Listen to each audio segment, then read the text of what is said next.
सत श्री अकाल दोस्तों, मैं ममता शर्मा एक बार फिर तो हाजिर हाँ अपने विशेष पत्रकार अपने उगे पत्रकार निरंजन सिंह लहल दे नाल हमेशा की तरह। और जिदा कि तुहानू पता है कि असी कुछ ना कुछ जिहड़ा हैगा राजनीति के रिगार्डिंग नवा अपने दर्शकों के सम्मुख जिहड़ा लैके आने। पर लहल साहब जी, आप अज राजनीति की गल करन तो पहला, क्योंकि राजनीति तो रोज भखदी रहिंदी है जी, पर पिछले कुछ वक्त तो जिहड़ा हैगा मौसम भी बहुत भखदा जा रहा है। तुहानू पता है कि अगे तो मार्च की भी 20-22 तरीक तक जिहड़ा हैगा कि काफ़ी बारिशां आ चुकियां होंदियां, और उधरों अप्रैल विच भी जिहड़ा हैगा अपना विसाखी के आले दुआले भी काफ़ी बारिशां भी होंदियां। और तुहानू पता है कि इन्हां जदों ये विसाखी के आले दुआले बारिशां होंदियां तो असीं हमेशा रब नूं यही अरदास करते हैं कि रब ये बारिश ना होवे, क्योंकि गड़े पैंदे है और किसानां दीयां फसलां जिहड़ियां हैगियां किन्नियां खराब हो जांदियां। पर हुण रब ने थोड़ा जिहा होर उल्ट कर दिता कि रब ने शायद मैनूं लगदा लहल साहब अरदासां ज़्यादा सुन लियां ते आही अप्रैल के महीने दे विच जिहड़ी हैगी है जनता त्राही त्राही करन लग पई हैगी गर्मी के नाम ते। तुसीं इहदे बारे की कहोगे? सब तो पहला तो ममता जी तुहानूं मेरे वालों बहुत बहुत सत श्री अकाल। सत श्री अकाल। जो तुसीं टीवी चैनल के थ्रू दुनिया भर च बैठे साडे जिहड़े दर्शक ने, खास तौर पर पंजाबी और भारती जिन्हां नाल सानूं रूबरू कराउने हो, तो साडी हमेशा ही कोशिश रही है कि असीं अपने दर्शकों नूं पंजाब च विच रहीआं वो सारिया ही घटनावां, खुशियां, गमियां, धार्मिक पक्ष तो होंदे प्रोग्राम ਜਾਂ सारे कुछ तो जोड़े ने वो जाणू कराते रहिए। तो इस करके इस चैनल वालों तो असी सारे दर्शकों को अपने जोड़े विदेशों बैठे उन्होंने मेरे वालों सत श्री अकाल। सो कहने का भाव ये मौसम की जी गरमैश है ये दिन ब दिन बढ़ती जा रही है।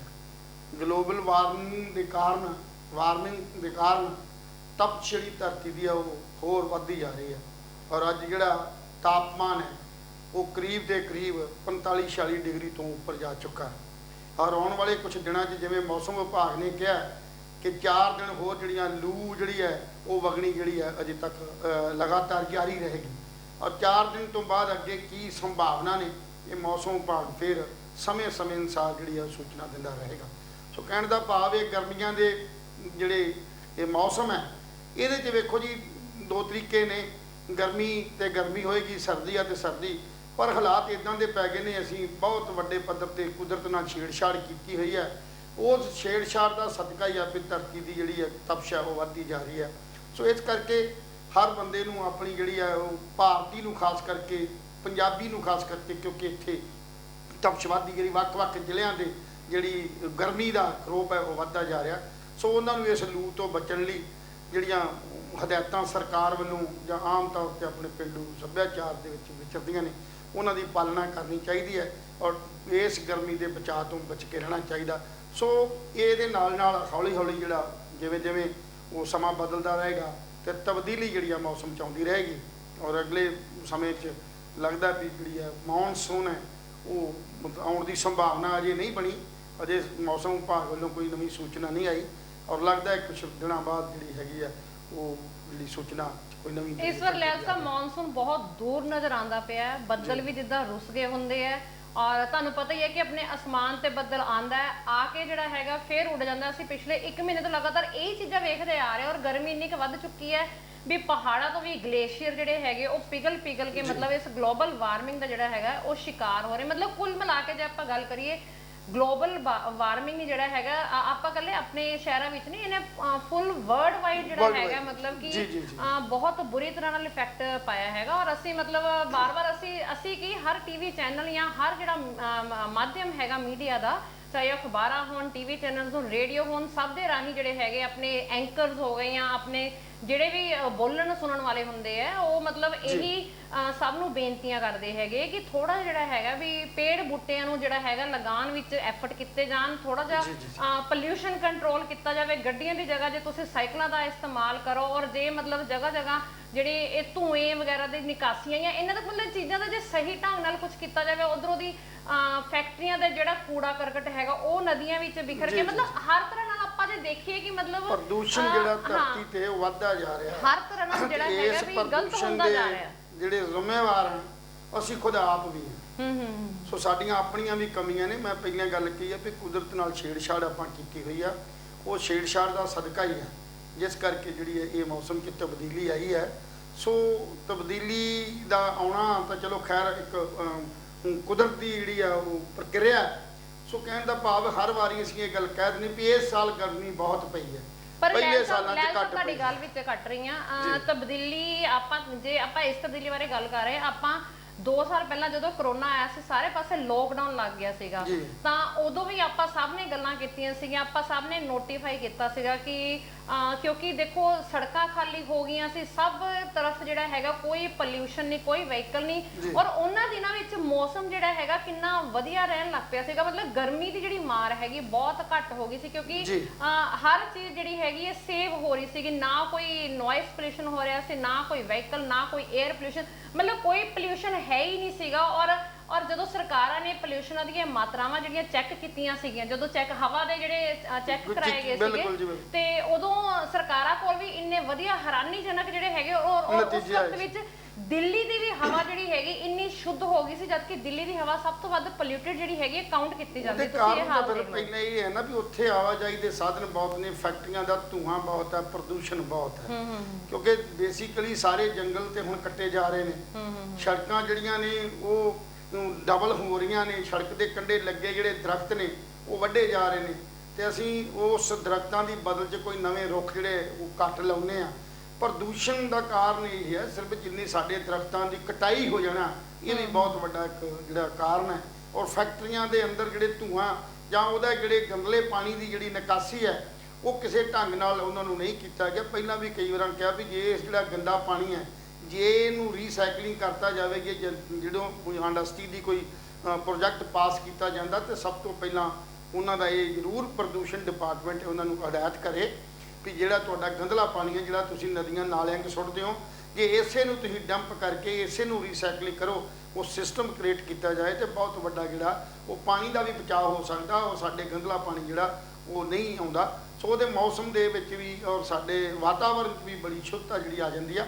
ਉਹ ਇਸੇ ਕਰਕੇ ਕਰੋਨਾ ਦੇ ਦੌਰਾਨ ਜਦੋਂ ਗੱਡੀਆਂ ਚੱਲਣੀਆਂ ਬੰਦ ਹੋ ਗਈਆਂ ਸੀ, ਫੈਕਟਰੀਆਂ ਬੰਦ ਹੋ ਗਈਆਂ ਸੀ, ਪ੍ਰਦੂਸ਼ਣ ਘਟ ਗਿਆ ਸੀ, ਤੇ ਆਟੋਮੈਟਿਕਲੀ ਉਹਦੇ 'ਚ ਜਿਹੜੀ ਗੁਣਵੱਤਾ ਹੋ ਗਈ ਆ ਪ੍ਰਦੂਸ਼ਣ ਦੀ ਵਧੀਆ ਹੋ ਗਈ ਸੀ। ਸੋ ਇਸ ਕਰਕੇ ਇਹ ਸਿਸਟਮ ਹੈ, ਇਹ ਸਿਸਟਮ ਨੂੰ ਸੁਧਾਰਨ ਵਾਸਤੇ ਸਭ ਤੋਂ ਵੱਡੀ ਜਿਹੜੀਆਂ ਸਾਡੀਆਂ ਸਰਕਾਰਾਂ ਹੁੰਦੀਆਂ ਨੇ ਉਹ ਇਹਦੇ 'ਤੇ ਕੰਟਰੋਲ ਕਰਦੀਆਂ ਨੇ। ਪਰ ਸਰਕਾਰਾਂ ਤੇ ਆਪਣੀ ਕੰਮਾਂ 'ਚ ਉਲਝੀਆਂ ਰਹਿੰਦੀਆਂ ਨੇ, ਉਹਨਾਂ ਨੂੰ ਲੋਕਾਂ ਦੀ ਜਾਨ ਮਾਲ ਨਾਲ ਜਾਂ ਸਿਹਤ ਨਾਲ ਕੋਈ ਚਿੰਤਾ ਨਹੀਂ ਰਹਿੰਦੀ। ਲੈਲ ਸਾਹਿਬ ਤੁਹਾਡੀ ਗੱਲ ਤੋਂ ਮੈਂ ਸੋਚਿਆ ਕਿ ਤੁਹਾਨੂੰ ਵਾਪਸ ਮੁੱਦੇ ਤੇ ਲੈ ਆਵਾਂ। ਜਿੱਦਾਂ ਆਪਾਂ ਮੌਸਮ ਦੀ ਗਰਮਾ ਗਰਮੀ ਦੀ ਤਾਂ ਗੱਲ ਕਰ ਲਿੱਤੀ, ਪਰ ਆਪਣਾ ਮੁੱਦਾ ਜਿਹੜਾ ਸੀਗਾ ਕਿ ਪੋਲਿਟਿਕਸ ਵਿੱਚ ਕੀ ਗਰਮੀ ਚੱਲ ਰਹੀ ਹੈਗੀ ਹੈ, ਤੇ ਆਪਾਂ ਜਿਹੜੀ ਅੱਜ ਦੀ ਗਰਮਾ ਗਰਮੀ ਹੈ ਉਹਦੇ ਵਿੱਚੋਂ ਇੱਕ ਜਿਹੜਾ ਮੇਰਾ ਟੌਪਿਕ ਹੈਗਾ, ਇੱਕ ਜਿਹੜਾ ਮੇਰਾ ਸਵਾਲ ਹੈ ਉਹ ਇਹ ਸਵਾਲ ਹੈਗਾ ਕਿ ਜਿੱਦਾਂ ਆਪਣੇ ਕੋਲ ਤਾਜ਼ਾ ਖਬਰ ਜਿਹੜੀ ਆ ਰਹੀ ਸੀਗੀ ਕਿ ਕੁਝ ਵਿਰੋਧੀਆਂ ਨੇ ਜਾਂ ਕੁਝ ਲੋਕਾਂ ਨੇ ਜਾਂ ਕੁਝ ਜਿਹੜੇ ਲੋਕਾਂ ਦੇ ਮਤਲਬ ਕਹਿੰਦੇ ਨਾਮਵਰ ਲੋਕਾਂ ਨੇ ਜਿਹੜਾ ਹੈਗਾ ਸ਼ਾਮਲਾਟ ਜ਼ਮੀਨਾਂ ਦੇ ਉੱਪਰ ਕਬਜ਼ੇ ਕੀਤੇ ਹੋਏ ਸੀ, ਔਰ ਕਾਫੀ ਦੇਰ ਤੋਂ ਜਿਹੜਾ ਹੈਗਾ ਵੀ ਇਹ ਜ਼ਮੀਨਾਂ ਜਿਹੜੀਆਂ ਹੈਗੀਆਂ ਨਹੀਂ ਛੁਡਵਾਈਆਂ ਜਾ ਰਹੀਆਂ ਸੀਆਂ, ਤੇ ਜਿਹੜੇ ਹੁਣ ਆਪ ਦੇ ਉਮੀਦਵਾਰ ਹੈਗੇ ਉਹਨਾਂ ਨੇ ਇਹ ਜਿਹੜੀਆਂ ਸ਼ਾਮਲਾਟ ਜ਼ਮੀਨਾਂ ਹੈਗੇ ਇਹਨਾਂ ਨੂੰ ਨਾਜਾਇਜ਼ ਕਬਜ਼ਿਆਂ ਤੋਂ ਬਾਹਰ ਕੱਢ ਦਿੱਤਾ ਹੈਗਾ। ਠੀਕ ਹੈ, ਤੁਸੀਂ ਇਹਦੇ ਬਾਰੇ ਕੀ ਚਾਨਣਾ ਪਾਉਣਾ ਚਾਹੋਗੇ? ਮਮਤਾ ਜੀ, ਪਹਿਲੀ ਗੱਲ ਤਾਂ ਇਹ ਹੈ ਕਿ ਅਸੀਂ ਇਹ ਦੁਹਾਈ ਬਹੁਤ ਲੰਮੇ ਸਮੇਂ ਤੋਂ ਦਿੰਦੇ ਆ ਰਹੇ ਹਾਂ। ਹਾਂਜੀ, ਬਹੁਤ ਵੱਡੇ ਬੜੇ ਪਹਿਲਾਂ ਵੀ, ਚੋਣਾਂ ਤੋਂ ਪਹਿਲਾਂ ਵੀ ਤੇ ਚੋਣਾਂ ਤੋਂ ਬਾਅਦ ਵੀ, ਕਿ ਪੰਜਾਬ ਦੇ ਅੰਦਰ 37,000 ਏਕੜ ਜਿਹੜੀ ਜ਼ਮੀਨ ਹੈ, ਹਾਂਜੀ, ਖੈਰ ਮੇਰੇ ਕੰਕੜੇ ਵੱਧ ਘੱਟ ਤਾਂ ਹੋ ਸਕਦੇ ਨੇ, ਪਰ ਮੇਰਾ ਖਿਆਲ ਆ ਵੀ ਇਹ ਤੋਂ ਘੱਟ ਨਹੀਂ ਹੋਣਗੇ, ਵੱਧ ਜ਼ਰੂਰ ਹੋਣਗੇ। ਇਹ ਜ਼ਮੀਨਾਂ ਜਿਹੜੀਆਂ ਉਹਨਾਂ ਅਸਰਦਾਰ ਰਸੂਖ ਵਾਲਿਆਂ ਬੰਦਿਆਂ, ਉਹਨਾਂ ਰਾਜਨੀਤਿਕ ਲੋਕਾਂ, ਉਹਨਾਂ ਬਿਊਰੋਕਰੇਟਸ ਨੇ, ਔਰ ਇੱਥੋਂ ਤੱਕ ਜਿਹੜਾ ਸਾਡਾ ਇਨਸਾਫ ਦਾ ਮੰਦਰ ਹੈ, ਸਾਡੇ ਜਿਹੜੇ ਜੱਜਸ ਨੇ ਜਾਂ ਸਾਡੇ ਜਿਹੜੇ ਜਸਟਿਸ ਨੇ, ਇਹਨਾਂ ਨੇ ਵੀ ਜਿਹੜੀਆਂ ਜ਼ਮੀਨਾਂ ਜਿਹੜੀਆਂ ਨੇ ਉਹ ਦੱਬੀਆਂ ਹੋਈਆਂ ਨੇ। ਜੇ ਅਸੀਂ ਪਹਿਲਾਂ ਇਹ ਗੱਲ ਕਹੀ ਸੀ, ਹਮੇਸ਼ਾ ਹੀ ਕਹਿੰਦੇ ਆ ਰਹੇ ਹਾਂ ਵੀ ਜਿੱਥੇ ਰਾਜਨੀਤਿਕ ਲੋਕ ਆਪਣੀ ਰੀਅਲ ਸਟੇਟ ਦੇ ਕਾਰੋਬਾਰ ਨੂੰ ਚਲਾਉਣ ਵਾਸਤੇ ਜਿਹੜੀਆਂ ਜ਼ਮੀਨਾਂ, ਜਿਹੜੀਆਂ ਸ਼ਾਮਲਾਟ ਜ਼ਮੀਨਾਂ ਸੀ, ਉਹਨਾਂ ਜ਼ਮੀਨਾਂ ਨੂੰ ਲੀਜ਼ ਤੇ ਲੈ ਕੇ ਉਹਨਾਂ ਦੀ ਕਨਵਰਸ਼ਨ ਜਿਹੜੀ ਆ ਉਹ ਬਦਲ ਕੇ ਤੇ ਉਹ ਆਪਣੇ ਨਾਲ ਗਰਦੌਰੀਆਂ ਕਰਾ ਲੈਂਦੇ ਰਹੇ ਨੇ। ਅਸੀਂ ਇਹ ਵੀ ਗੱਲ ਕਹੀ ਸੀ ਚੋਣਾਂ ਤੋਂ ਪਹਿਲਾਂ ਵੀ, ਔਰ ਚੋਣਾਂ ਤੋਂ ਬਾਅਦ ਵੀ ਗੱਲ ਕਹੀ ਸੀ, ਸਰਕਾਰ ਦੇ ਧਿਆਨ 'ਚ ਲਿਆਂਦੀ ਕਿ ਜਦੋਂ ਪਠਾਨਕੋਟ ਤੋਂ ਲੈ ਕੇ ਸਿਸਵਾਂ ਤੱਕ ਇਹ ਪੂਰੀ ਦੀ ਪੂਰੀ ਜਿਹੜੀ ਬੈਲਟ ਹੈ, ਇਹ ਸਾਰੀ ਦੀ ਸਾਰੀ ਨੀਮ ਪਹਾੜੀ ਹੈ, ਔਰ ਇਹ ਸ਼ਿਵਾਲਕ ਦੀਆਂ ਪਹਾੜੀਆਂ ਦੇ ਥੱਲੇ ਟੋਟਲ ਜਿੰਨੇ ਵੀ ਫਾਰਮ ਬਣੇ ਨੇ, ਸਿਰਫ ਆਪਾਂ 2 ਫਾਰਮਾਂ ਦੀ ਗੱਲ ਕਰਦੇ ਹਾਂ। ਇੱਕ ਤੇ ਸੁਖ ਵਿਲਾਸ ਜਿਹੜਾ ਹੋਟਲ ਬਣਿਆ, ਤੇ ਦੂਸਰਾ ਮਹਾਰਾਜਾ ਪਟਿਆਲੇ ਦੀ ਜਿਹੜੀ ਕੋਠੀ ਬਣੀ ਆ। ਸਾਨੂੰ ਸਿਰਫ 2 ਚੀਜ਼ਾਂ ਨਜ਼ਰ ਆਉਂਦੀਆਂ ਵੀ ਇਹਨਾਂ ਦੋਨਾਂ ਨੇ ਜਿਹੜਾ ਕਬਜ਼ਾ ਕੀਤਾ, ਪਰ ਸਾਨੂੰ ਉਹ ਨਜ਼ਰ ਨਹੀਂ ਆਉਂਦਾ ਜਿਹੜੇ ਹਜ਼ਾਰਾਂ ਹੀ ਕਿੱਲੇ ਜ਼ਮੀਨ ਜਿਹੜੇ ਨੇ ਇਹਨਾਂ ਰਾਜਨੀਤਿਕ ਲੋਕਾਂ ਨੇ ਆਪਣੇ ਨਿੱਜੀ ਮਫਾਦ ਵਾਸਤੇ ਆ ਜਿਹੜੀ ਸ਼ਾਮਲਾਟ ਜ਼ਮੀਨ ਹੈ ਉਹ ਦਬ ਲਈ। ਹੁਣ ਸੁਪਰੀਮ ਕੋਰਟ ਨੇ ਵੀ ਇਹ ਗੱਲ ਕਹੀ ਹੈ, ਹਦਾਇਤ ਕੀਤੀ ਹੈ ਰਾਜਾਂ ਨੂੰ, ਖਾਸ ਕਰਕੇ ਪੰਜਾਬ ਨੂੰ, ਖਾਸ ਕਰਕੇ ਚੰਡੀਗੜ੍ਹ ਨੂੰ ਟਾਰਗੇਟ ਕੀਤਾ ਕਿ ਜਿਹੜੀ ਸ਼ਾਮਲਾਟ ਜ਼ਮੀਨ ਉਸ ਵੇਲੇ ਰੱਖੀ ਗਈ ਸੀ 1947 ਤੋਂ ਬਾਅਦ, ਜਿਸ ਪਰਪਸ ਵਾਸਤੇ ਉਹ ਜ਼ਮੀਨ ਖਾਲੀ ਛੱਡੀ ਗਈ ਸੀ ਉਹਨੂੰ ਉਸੇ ਪਰਪਸ ਵਾਸਤੇ ਜਿਹੜੀ ਵਰਤੋਂ ਕੀਤੀ ਜਾਵੇ, ਔਰ ਜਿੰਨੀਆਂ ਵੀ ਲੀਜ਼ ਨੇ ਇਸ ਲੀਜ਼ ਪਾਲਿਸੀ ਨੂੰ ਰੱਦ ਕੀਤਾ ਜਾਵੇ। ਹੁਣ ਇਹ ਗੱਲ ਜਿਹੜੀ ਹੈ ਬੜੀ ਢੁਕਵੀਂ ਹੈ ਕਿ ਜੇ ਅੱਜ ਸਰਕਾਰ ਇਸ ਗੱਲ ਵੱਲ ਧਿਆਨ ਦੇ ਦਿੰਦੀ ਹੈ ਤੇ 36 ਤੋਂ ਲੈ ਕੇ 40,000 ਏਕੜ ਜਿਹੜੀ ਜ਼ਮੀਨ ਹੈ ਉਹ ਇਹਨਾਂ ਰਸੂਖਦਾਰ ਬੰਦਿਆਂ ਤੋਂ ਥੱਲਿਓਂ ਕੱਢੀ ਜਾ ਸਕਦੀ ਹੈ, ਤੇ ਇਸੇ ਜ਼ਮੀਨ ਦੇ ਉੱਤੇ ਉਹ ਜਿਹੜੇ ਮਤਲਬ ਜ਼ਮੀਨੇ ਨੇ, ਕਿਸਾਨ ਨੇ, ਜਾਂ ਉਹ ਲੋਕ ਜਿਹੜੇ ਬੇਘਰੇ ਨੇ, ਜਿਨ੍ਹਾਂ ਦੇ ਕੋਲ 2-2 3-3 ਮਰਲੇ ਦਾ ਘਰ ਵੀ ਨਹੀਂ, ਉਹ ਗਰੀਬ ਪਰਿਵਾਰ ਜਿਹੜੇ BLO ਨੇ, ਜਿਨ੍ਹਾਂ ਨੂੰ ਸਰਟੀਫਿਕੇਟ ਤੁਸੀਂ ਦਿੱਤੇ ਆ, ਜਿਹੜੇ ਗਰੀਬਾਂ ਦੀ ਰੇਖਾ ਤੋਂ ਥੱਲੇ ਨੇ, ਉਹਨਾਂ ਨੂੰ ਵੰਡੇ ਜਾ ਸਕਦੇ, ਦਿੱਤੇ ਜਾ ਸਕਦੇ ਨੇ। ਤਾਂ ਜੀ ਜਦੋਂ ਕਿਤੇ ਗਰੀਬ ਬੰਦੇ ਮੰਗ ਕਰਦੇ ਨੇ ਵੀ ਸਾਨੂੰ 5-5 ਮਰਲੇ ਦੇ ਕੇ 4-4 ਮਰਲੇ ਦੇ ਪਲਾਟ ਦੇ ਦਿਓ, ਉਦੋਂ ਸਰਕਾਰ ਕਹਿੰਦੀ ਸਾਡੇ ਕੋਲ ਜ਼ਮੀਨ ਨਹੀਂ। ਪਰ ਜਦੋਂ ਧਿਆਨ ਮਾਰੀਏ ਤੇ ਹਜ਼ਾਰਾਂ ਹੀ ਏਕੜ ਜਿਹੜੀ ਜ਼ਮੀਨ ਹੈ ਉਹ ਸਰਪਲਸ ਪਈ ਹੋਈ ਹੈ, ਉਹ ਜਿਹੜੀ ਹੈ ਸ਼ਾਮਲਾਟ ਪਈ ਹੋਈ ਹੈ। ਅਸੀਂ ਕਈ ਵਾਰ ਮੰਗ ਕੀਤੀ ਹੈ ਵੀ ਸਾਡੇ ਮੋਹਾਲੀ ਦੇ ਨੇੜੇ ਜਿਹੜੇ ਕੁਝ ਪਿੰਡਾਂ ਨੂੰ ਅਸੀਂ ਟਾਰਗੇਟ ਕੀਤਾ ਸੀ, ਰੁੜਕੀ ਜਾਂ ਦਾਓ ਮਾਜਰਾ, ਇਸ ਪਾਸੇ ਸਿਉਂ ਜਿਹੜੀ 200 ਫੁੱਟ ਰੋਡ ਹੈ ਜਿਹਨੂੰ ਕਿ ਆਪਾਂ 에ਅਰਪੋਰਟ ਵਾਲੀ ਰੋਡ ਕਹਿੰਦੇ ਆ, ਜਾਂ ਜਿਹੜੀ ਇਹਦਾ ਨਾਂ ਲੈਂਦੇ ਆ ਐਰੋ ਸਿਟੀ, ਇਹਦੇ ਲਾਗੇ ਪਿੰਡਾਂ ਦੀ ਕਰੋੜਾਂ ਰੁਪਈਆਂ ਦੀ ਜਿਹੜੀ ਜਾਇਦਾਦ ਹੈ, ਸਾਡੇ ਜਿਹੜੇ ਸਾਬਕਾ ਮੰਤਰੀ ਸਿਹਤ ਹੈ ਜਿਹੜੇ ਸਾਬਕਾ ਸੀ, ਉਹਨਾਂ ਬੰਦਿਆਂ ਨੇ ਧੱਕੇ ਨਾਲ ਦੱਬ ਲਈ ਔਰ ਉਹਦੀ ਜਿਹੜੀ ਆ ਕਨਵਰਸ਼ਨ ਕਰਵਾ ਲਈ, ਕਿਤੇ ਦੀਵਾਨੀ ਵਾਲੀ ਦੇ ਕੇ ਰੁਪਈਏ ਵਾਲੀ ਜ਼ਮੀਨ ਲੈ ਲਈ, ਔਰ ਸਾਰੀ ਦੀ ਸਾਰੀ ਸ਼ਾਮਲਾਟ ਸੀ। ਔਰ ਉੱਥੇ ਗਊਸ਼ਾਲਾ ਦੇ ਨਾਂ ਦੇ ਉੱਤੇ ਗਊਸ਼ਾਲਾ ਬਣਾ ਲਈਆਂ, ਜਦੋਂ ਕਿ ਗਊਸ਼ਾਲਾ ਤੇ ਚੰਡੀਗੜ੍ਹ 'ਚ ਵੀ ਸੀ, ਖਰੜ ਵੀ ਸੀ, ਔਰ ਗਊਆਂ ਸੜਕ ਤੇ ਤੁਰੀਆਂ ਫਿਰਦੀਆਂ ਨੇ। ਉਹਨਾਂ ਦੇ ਨਾਵਾਂ ਦੇ ਉੱਤੇ ਇਹਨਾਂ ਨੇ ਰਾਜਸੀ ਲੋਕਾਂ ਨੇ ਆਪਣੇ ਮਹਿਲ ਸਾਰ ਲਏ, ਆਪਣੀਆਂ ਇਸ ਢੰਗ ਦੀਆਂ ਜ਼ਮੀਨਾਂ ਦੱਬ ਕੇ ਉਹਨਾਂ ਨੂੰ ਰੀਅਲ ਸਟੇਟ 'ਚ ਪਲਾਟ ਕੱਟ ਕੇ ਵੇਚ ਦਿੱਤੇ। ਸੋ ਇਸ ਕਰਕੇ ਚੰਗਾ ਹੋਵੇ ਕਿ ਸਰਕਾਰ ਨੇ, ਜਿਵੇਂ ਪੰਚਾਇਤ ਮੰਤਰੀ ਕੁਲਦੀਪ ਸਿੰਘ ਧਾਲੀਵਾਲ ਨੇ ਇਹ ਪਹਿਲਾ ਐਕਸ਼ਨ ਕਰਕੇ ਮਾਜਰੇ ਦੇ ਕੋਲ ਸੁਖ ਵਿਲਾਸ ਹੋਟਲ ਦੇ ਨੇੜੇ 222 ਜਿਹੜੇ ਵਿਗੇ ਆ, 39 ਕਿੱਲੇ ਜ਼ਮੀਨ ਜਿਹੜੀ ਹੈ, ਜਿਹੜੀ ਵਿਕਰਮਜੀਤ ਸਿੰਘ ਦੇ ਅਧੀਨ ਵਗਦੀ ਰਹੀ ਹੈ, ਜਿੱਤੇ ਕਬਜ਼ਾ ਸੀ ਉਸ ਬੰਦੇ ਦਾ, ਔਰ ਬਹੁਤ ਵੱਡਾ ਰਾਜਨੀਤਿਕ ਤੌਰ ਤੇ ਉਹਨੂੰ ਸ਼ੈਲਟਰ ਸੀ। ਜਿਸ ਬੰਦੇ ਨੂੰ ਰਾਜਨੀਤਿਕ ਦੇ ਨਾਲ ਨਾਲ ਸਾਡੇ ਬਿਊਰੋਕਰੇਟਸ ਦੀ ਐਡੀ ਤਗੜੀ ਤਾਕਤ ਸੀ, ਜਿੰਨੇ ਉਹ ਜ਼ਮੀਨ ਵਲੀ ਹੋਈ ਸੀ, ਔਰ ਕੱਲ ਜਿਹੜੀ ਜ਼ਮੀਨ ਉਹ ਛਡਾਈ ਗਈ। ਉਪਰਾਲਾ ਬਹੁਤ ਵਧੀਆ, ਖੁਸ਼ੀ ਦਾ ਉਪਰਾਲਾ, ਪਰ ਇਹ ਨਹੀਂ ਵੀ ਆਪਾਂ ਵਧਾਈਆਂ ਦਿੰਦੇ ਫਿਰੀਏ ਵੀ ਵਧਾਈ ਆ ਜ਼ਮੀਨ ਕੱਢ ਲਈ। ਅਜੇ ਤਾਂ ਪਹਿਲੀ ਪੂਣੀ ਕੱਤੀ ਆ ਆਪਾਂ ਨੇ। ਸਾਡਾ ਤਾਂ ਸਿਸਟਮ ਇੰਨਾ ਖਰਾਬ ਹੋ ਚੁੱਕਾ ਕਿ ਅਸਰਦਾਰ ਲੋਕਾਂ ਦੇ ਥੱਲਿਓਂ ਇਹੋ ਜਿਹੀਆਂ ਜ਼ਮੀਨਾਂ ਕੱਢਣੀਆਂ ਇੱਕ ਬਹੁਤ ਵੱਡਾ ਜਿਹੜਾ ਸੰਘਰਸ਼ ਹੈ। ਉਹ ਲੋਕ ਜਿਹੜੇ ਵਰ੍ਹਿਆਂ ਤੋਂ ਦੱਬੀ ਬੈਠੇ ਨੇ, ਉਹ ਲੋਕ ਜਿਹੜੇ ਰਾਜਨੀਤਿਕ ਤੌਰ ਦੇ ਉੱਤੇ ਵਰ੍ਹਿਆਂ ਤੋਂ ਸਟੈਬਲਿਸ਼ ਨੇ, ਔਰ ਅੰਦਰ ਖਾਤੇ ਉਹ ਕਿੰਨਾ ਲੋਕਾਂ ਦੇ ਨਾਲ ਸੰਬੰਧਿਤ ਨੇ, ਔਰ ਇਹਦਾ ਮੁਕਾਬਲਾ ਜਿਹੜਾ ਸਰਕਾਰ ਨੂੰ ਕਰਨਾ ਪਏਗਾ। ਅਗਰ ਸਰਕਾਰ ਦਾ ਇਰਾਦਾ ਦ੍ਰਿੜ ਹੈ, ਜੇ ਪੰਚਾਇਤ ਮੰਤਰੀ ਧਾਲੀਵਾਲ ਸਾਹਿਬ ਦਾ ਇਰਾਦਾ ਦ੍ਰਿੜ ਹੋਇਆ, ਜੇ ਉਹਦੀ ਪਾਲਿਸੀ 'ਚ ਹੋਈ ਗੱਲ, ਤੇ ਉਹਨੂੰ ਮੁਸ਼ਕਲਾਂ ਦਾ ਸਾਹਮਣਾ ਤਾਂ ਕਰਨਾ ਹੀ ਪਏਗਾ, ਪਰ ਔਖਾ ਕੁਝ ਨਹੀਂ ਹੈ, ਕੀਤਾ ਜਾ ਸਕਦਾ। ਜੇ ਤੁਹਾਡੀ ਨੀਤ ਔਰ ਨੀਤੀ 'ਚ ਫਰਕ ਨਾ ਪਵੇ ਤੇ ਇਹ ਸਭ ਕੁਝ ਕੀਤਾ ਜਾ ਸਕਦਾ, ਔਰ ਇਹ ਸ਼ਲਾਘਾਯੋਗ ਕਦਮ ਹੈ। ਆਮ ਆਦਮੀ ਪਾਰਟੀ ਦੇ ਸਾਡੇ ਜਿਹੜੇ ਪੰਚਾਇਤ ਮੰਤਰੀ ਨੇ ਧਾਲੀਵਾਲ ਸਾਹਿਬ, ਉਹਨਾਂ ਦਾ ਸ਼ੁਕਰਾਨਾ ਕਰਨਾ ਬਣਦਾ, ਧੰਨਵਾਦ ਆ ਉਹਨਾਂ ਦਾ, ਜਿਨ੍ਹਾਂ ਨੇ ਇੰਨੀ ਹਿੰਮਤ ਕਰਕੇ 222 ਵਿਗੇ ਜ਼ਮੀਨ ਜਿਹੜੀ ਆ ਉਹ ਕੱਲ ਛਡਵਾਈ ਹੈ, ਔਰ ਉਹ ਛਡਵਾਉਣ ਤੋਂ ਬਾਅਦ ਉੱਥੋਂ ਦੀ ਗ੍ਰਾਮ ਪੰਚਾਇਤ ਨੂੰ ਵਾਪਸ ਕੀਤੀ ਹੈ। ਮੈਂ ਇੱਕ ਬੇਨਤੀ ਹੋਰ ਕਰੂੰਗਾ ਵੀ ਜਿਹੜੀਆਂ ਇਹ ਗ੍ਰਾਮ ਪੰਚਾਇਤਾਂ ਨੇ, ਇਹਨਾਂ ਪੰਚਾਇਤਾਂ ਦੇ ਉੱਤੇ ਵੀ ਰਾਜਸੀ ਲੋਕ ਬੈਠੇ ਹੋਏ ਨੇ, ਉਹਨਾਂ ਦੀ ਵੀ ਸ਼ੈਲਟਰ ਹੈ, ਚਾਹੇ ਉਹ ਕਾਂਗਰਸੀ ਹੋਣ, ਚਾਹੇ ਉਹ ਅਕਾਲੀ ਦਲ ਹੋਣ, ਚਾਹੇ ਭਾਜਪਾ ਹੋਵੇ, ਚਾਹੇ ਆਮ ਆਦਮੀ ਪਾਰਟੀ ਦੀ ਹੋਵੇ। ਇਹ ਜਿਹੜੀਆਂ ਆਪਸੀ ਰੰਜਿਸ਼ਾਂ ਨੇ, ਉਹਨਾਂ ਨੂੰ ਕੱਢਣ ਵਾਸਤੇ ਕਿਤੇ ਇਹ ਨਾ ਹੋਵੇ ਕਿ ਇਹ ਜ਼ਮੀਨ ਜਦੋਂ ਗ੍ਰਾਮ ਪੰਚਾਇਤ ਨੂੰ ਦਿੱਤੀ ਤੇ ਗ੍ਰਾਮ ਪੰਚਾਇਤ ਆਮ ਆਦਮੀ ਪਾਰਟੀ ਦੀ ਹੋਵੇ ਤੇ ਉਹਨੂੰ ਮਿਸਯੂਜ਼ ਕਰੇ। ਚੰਗਾ ਹੋਵੇ ਜੇ ਆਮ ਆਦਮੀ ਪਾਰਟੀ ਦੂਜੀਆਂ ਪਾਰਟੀਆਂ ਵਾਂਗੂ ਇਦਾਂ ਨਾ ਕਰੇ। ਗ੍ਰਾਮ ਪੰਚਾਇਤ ਜ਼ਮੀਨ ਜਿਹੜੀ ਆ ਉਹ ਜਿਸ ਪਰਪਸ ਵਾਸਤੇ ਛੱਡੀ ਗਈ ਸੀ ਉਸ ਪਰਪਸ ਨੂੰ ਵਰਤਦਿਆਂ ਹੋਇਆਂ ਇਸ ਜ਼ਮੀਨ ਦਾ ਇਸਤੇਮਾਲ ਠੀਕ ਢੰਗ ਨਾਲ ਕੀਤਾ ਜਾਵੇ ਤੇ ਤਾਂ ਹੀ ਸਰਕਾਰ ਦਾ ਜਿਹੜਾ ਕਾਰਜ ਹੈ ਉਹ ਸਿਰੇ ਲੱਗ ਸਕਦਾ ਔਰ ਬਹੁਤ ਵੱਡੀ ਜ਼ਮੀਨ ਜਿਹੜੀ ਹੈ ਇਹਨਾਂ ਲੋਕਾਂ ਤੋਂ ਛਡਾਈ ਜਾ ਸਕਦੀ ਹੈ। ਸੁਪਰੀਮ ਕੋਰਟ ਨੇ ਹਦਾਇਤ ਕੀਤੀ ਹੋਈ ਹੈ। ਸੋ ਇਸ ਕਰਕੇ ਇਸ ਲੜਾਈ ਨੂੰ ਹੋਰ ਤਿੱਖਾ ਕਰਨਾ ਚਾਹੀਦਾ। ਹਰ ਉਸ ਬੰਦੇ ਦੇ ਜਿਹੜੇ 36000 ਏਕੜ ਜ਼ਮੀਨ ਹੈ ਜਿਨ੍ਹਾਂ ਦੀਆਂ ਗਰਦੌਰੀਆਂ ਇਹਨਾਂ ਨੂੰ ਤੜਵਾ ਕੇ ਜਿਹੜੇ ਸੰਬੰਧਿਤ ਤਹਿਸੀਲਦਾਰ, ਸੰਬੰਧਿਤ ਆਰਏ, ਸੰਬੰਧਿਤ ਪਟਵਾਰੀ, ਸੰਬੰਧਿਤ ਕਾਨੂੰਗੋ ਜਾਂ ਜਿਹੜੇ ਵੀ ਬੰਦੇ ਇਸ ਨਾਲ ਰਿਲੇਟਡ ਨੇ ਮਾਲ ਵਿਭਾਗ ਦੇ, ਉਹਨਾਂ ਸਾਰਿਆਂ ਨੂੰ ਟਾਰਗੇਟ ਕਰਨਾ ਚਾਹੀਦਾ। ਉਹਨਾਂ ਸਾਰਿਆਂ ਦੇ ਉੱਤੇ ਕਾਨੂੰਨੀ ਜਿਹੜੀ ਕਾਰਵਾਈ ਹੋਣੀ ਚਾਹੀਦੀ ਹੈ।